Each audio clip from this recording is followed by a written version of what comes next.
Hey, Bob, And there you go. I think this little one has a little message for everybody here since we played that commercial. Why don't you tell everybody to give blood and help everybody? I forgot what you said. Okay, we'll try it again. Tell everybody to give a portion of their, give some blood and help everybody else.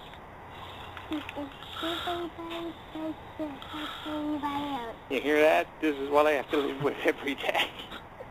Oh, man. Yeah, so that, you know, that commercial, that was probably one of the best ones. I think that really touched everybody. I think that's probably the one that you play the most. And Yeah. it's nice to know, it's nice to know that you still play that stuff, even though I'm not around as much as I used to be. It's nice to know that somebody still can relate to me and play that kind of thing. And I hope you continue to play that for a number of years. Have any of you guys ever given blood? I have. I can't. I used to, but I can't anymore because I have cancer. So. Yeah, that's right. And I'm sure Sonny has, and Bob just mentioned there that he does too. No doubt. Yeah, we haven't seen Sonny here for a while. And Sonny, I think, is totally ossified. If there was any of us ossified from this show, this show tonight, it's definitely Sonny. Sonny's in and out. He's passing in and out all the time. He doesn't know if he's coming or going, kind of thing. That's kind of cool. Sonny was there. Sonny was narrating our questions in the chat room for a while. Now he's passed out. He must have went out and got more liquor or something. Poor guy. Oh man. Oh man. He tries Oh to wear man. number hats just in his own life. Now I can only imagine. Producer can fill in whenever we need him. Because right now it's Cat's computer out of commission. Yeah. Go ahead, Cat. No, go ahead. Well, I was just going to say, I have to have another surgery from this cancer, and I was, you know, just in case I do happen to need blood, I have donated to myself, you know, like leave a, what do they call that, where they hold it for you, like your own blood. Okay. You know, because I'm like real paranoid about getting any kind of transfusion or anything like that. So Yeah, that's understandable. So, but very understandable. I used to give blood regularly before I found out I got sick several years ago, because I've been battling cancer. Yeah. Technically 3-time survivor, because I had it in another place that I didn't mention on the air, but yeah.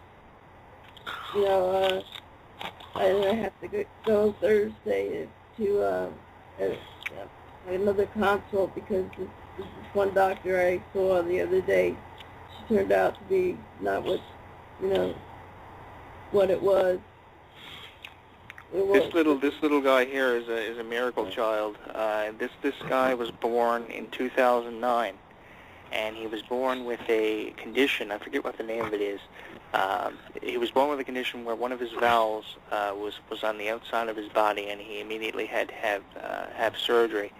And because of this condition that he had a severe milk allergy, which didn't allow him to have everyday things like milk and cheese and just any kind of milk product. So ultimately, he had a bigger challenge than somebody who was a diabetic.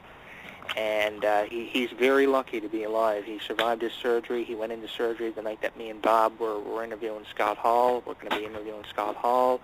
And after he was delivered, he survived quite an ordeal. And for how far he's come now, that's pretty amazing. So it just goes to show just how amazing, you know, just a little donation, how far a little donation can go. I know the McDonald's Corporation raised $9.5 million or something for McHappy Day this year, and it's just great, you know. And I just wish more people realized how far the smallest little donation can go, and how far and how much it can affect a child's life, you know. Absolutely, and I totally agree with you.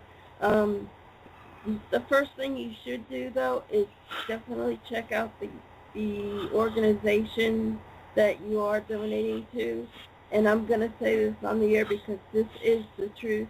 When I first found out that I had breast cancer, I went to the Susan G. Komen organization, and it turned out to be a total scam because they said that only 11%, or not 11%, but 1% of the money actually went to the people that had cancer. 11% of it, she gave me some kind of, whatever nonsense. And then 85% of it went to administration. So Susan G. Komen was a total sham.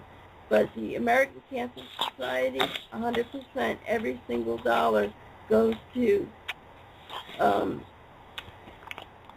where the money's going to.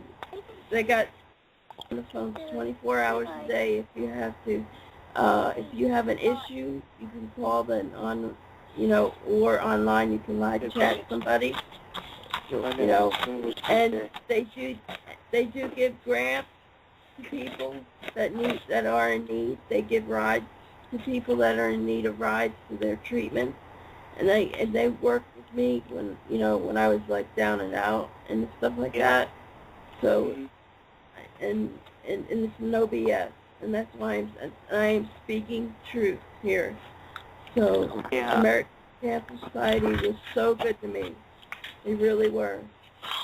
And I had this conversation with Rob Van Dam a number of years ago. Rob Van Dam said to me, he believed that there was a conspiracy with the Cancer Foundation, and I ultimately agreed with Rob Van Dam. I said, this whole thing with the cancer thing and the government withholding, the cure just to get more money, to make more money off of supplements to deaden the severity of it. That's really what's going on here. That's why so many people are suffering as much as what they are.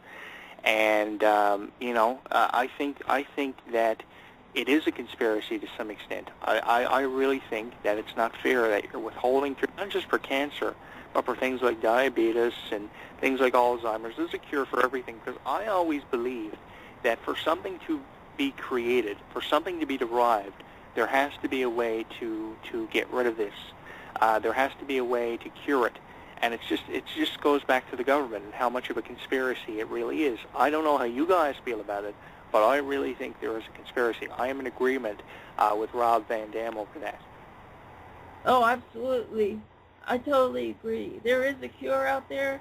There are cures for all these diseases, but the thing is, it would put the doctors out of work. It would put the pharmaceutical companies out of work and out of their jobs, or stockholders that have control over the drugs that they give the cancer patients, and the radiation treatments, and the chemotherapy treatments.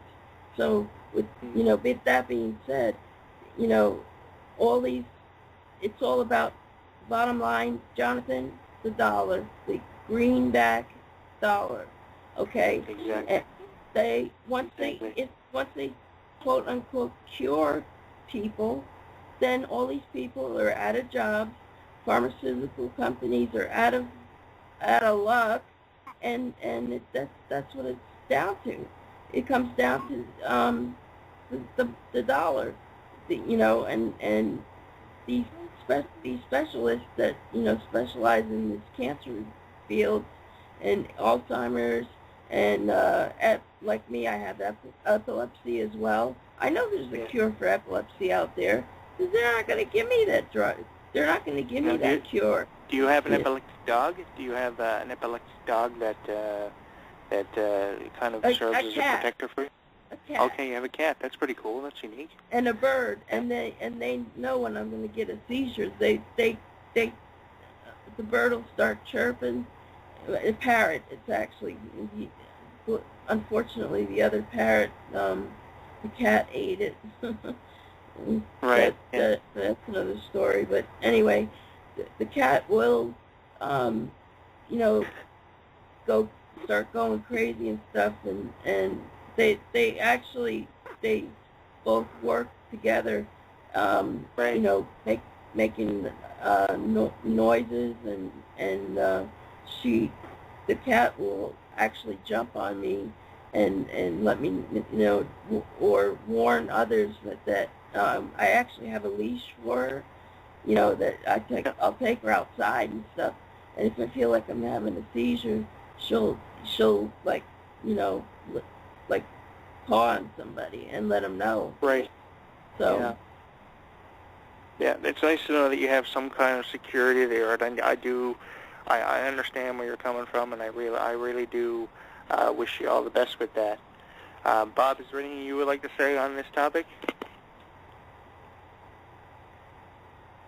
I think Bob went to the freezer to get more liquor. Oh, yeah, I went to get more ice for my sody pop. Yeah, we need to stop talking about the Cancer Society and start talking about how Bob needs to have more chips donated to him, because from how much munching you're doing there and eating, I don't know, man, you're not going to be able to afford more chips. We're going to have to get some donated to you. Yeah, I've been eating my pretzels here, drinking my sody pop, trying to be a good boy here, and yeah. And I think eventually we're going to have to